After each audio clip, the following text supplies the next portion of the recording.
আসসালামু আলাইকুম ওরহমতুল্লাহি ওবরাকাতুহ।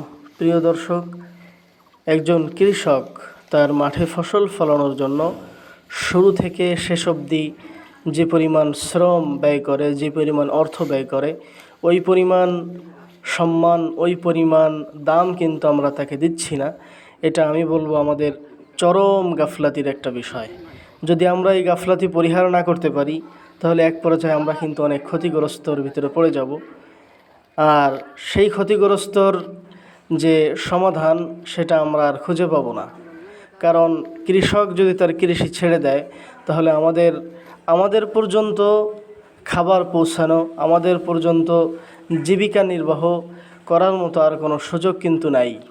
তখন বিদেশে অন্য পাশের দেশের দিকে চেয়ে থাকতে হবে, মুখ চেয়ে কখন তারা দেবে তখন আমাদের খাইতে হবে। তো আমরা তাদেরকে সঠিক মূল্য দেব, ইনশাআল্লাহ আমরা দেওয়ার চেষ্টা করব। আর তারা যেন তাদের সঠিক মূল্য পায়, আমরা সেদিকে খেয়াল করব। আমরা কৃষকদের মূল্য দেই এবং দেশ বাঁচাই, আমরা নিজেরাও ভালো থাকি, তাদেরকেও একটু ভালো থাকার সুযোগ করে দেই। তো আমার একটাই আশা যে সমস্ত কৃষক ভাই যেন তার যোগ্য স্থান, সে যেন তার যোগ্য সম্মান পায়। তো আজকের মতো এই পর্যন্ত। সবাই সুস্থ থাকবেন, ভালো থাকবেন। আবার দেখা হবে অন্য কোনো ভিডিওতে। আজকের মতো বিদায় নিচ্ছি।